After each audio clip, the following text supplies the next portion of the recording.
Hello guys, so guys one word substitution episode 7 है।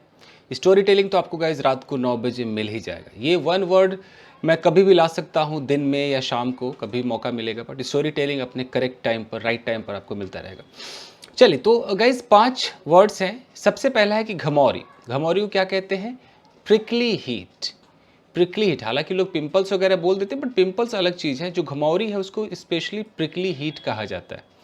यानी कि prickly heat is a condition caused by very hot weather. जब ज़्यादा गर्म वेदर होता है तो ये प्रिकली हीट हो जाता है, यानी कि घमौरियाँ निकल जाती हैं। In which your skin becomes hot, आपका स्किन हॉट हो जाता है, अनकंफर्टेबल हो जाता है, and covered with tiny bumps. जो छोटी छोटी जो बम्प्स निकल जाते हैं पूरे बॉडी पर, टाइनी टाइनी जो बम्प्स आ जाते हैं ऐसे ऐसे, तो उन टाइनी बम्प्स को हम प्रिकली हीट कहते हैं। पूरा का पूरा नाम है प्रिकली हीट। ओके, यानी कि बिल्कुल वो कांटेदार, वो चुभन जो होती है, दैट इज घमौरी। क्लियर है? तो he has prickly heat on his back, यानी कि उसके बैक पर प्रिकली हीट है। और हम इसको प्लूरल नहीं कर सकते, हम प्रिकली हीट्स नहीं कर सकते। प्रिकली हीट में वो पूरा घमौरी आ गया, तो याद रखिएगा घमौरी मतलब prickly heat.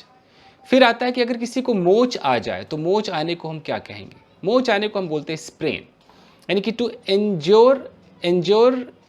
इंज्योर part of your body, specially your wrist और your ankle, by suddenly bending और टर्निंग इट। यानी कि अचानक अगर मुड़ जाए, ऐसे टर्न हो जाए, तो अब वहाँ पर वो मोच आ जाता है। तो मोच आने को स्प्रेन कहते हैं। स्प्रेन एक्चुअली नाउन भी है और वर्ब भी है, तो आप आने के लिए अलग से कोई इंग्लिश नहीं लगाएंगे, आप स्प्रेन को ही चेंज कर देंगे, स्प्रेन को स्प्रेन्ड कर देंगे। जैसे कि शी स्प्रेन्ड हर एंकल, यानी कि उसके एंकल में मोच आ गई। प्लेइंग क्वॉश, कोई गेम होगा क्वॉश, तो क्वॉश खेलते हुए इसके एंकल में, टखने में मोच आ गई।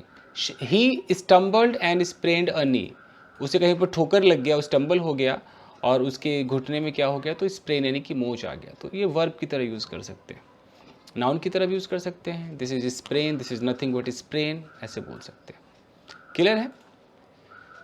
अगला जो है गैस, इसको बोलते हैं कुकुर खांसी या काली खांसी।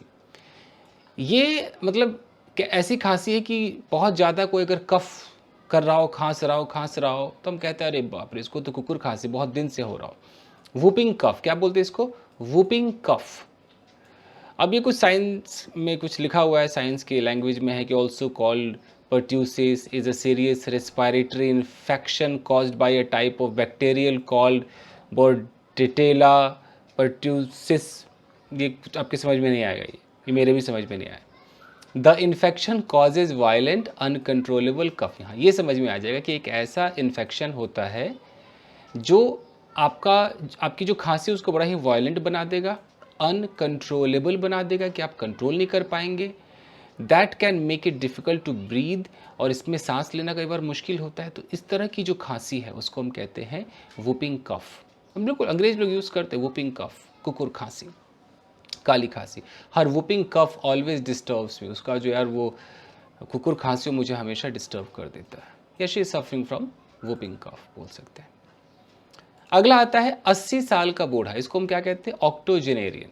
ऑक्टोजेनेरियन चूँकि नाउन है, तो कोई भी 80 साल का अगर कोई बुजुर्ग दिखता है तो हम उसे ये कहने की जगह कि ही इज़ 80 ईयर्स ओल्ड, हम कह सकते हैं कि he is an octogenarian. An octogenarian कैसे बोलेंगे? ऑक्टोजेनेरियन, यानी कि I saw an octogenarian dancing at the party, यानी कि मैंने पार्टी में एक ऑक्टोजेनेरियन को डांस करते हुए देखा। क्लियर है? ऑक्टोजेनेरियन। चलिए कैसे आगे देखें।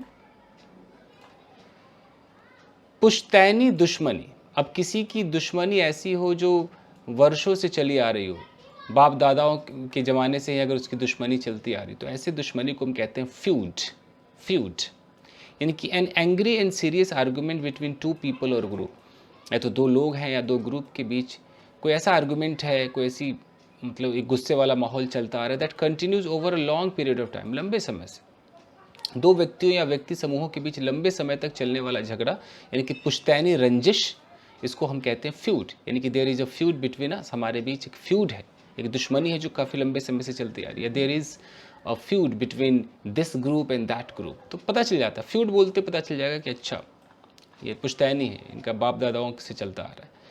तो यही है दोस्तों, वन वर्ड सब्स्टिट्यूशन में मतलब आपको बस याद रख लेना है, इसमें तो मैं कहूँगा रट्टाफिकेशन है ये, आपको बस याद रख लेना है। उसके बाद आप स्टोरी टेलिंग में इसका यूज़ कर सकते हैं। तो आप एक स्क्रीनशॉट ले लीजिए, जैसे ही पूरा का पूरा 10 हो जाएगा फिर मैं एपिसोड 1 से लेके 10 तक का एक ही वीडियो में फिर से एक रिवाइज करा दूंगा ताकि आपको याद रहेगा।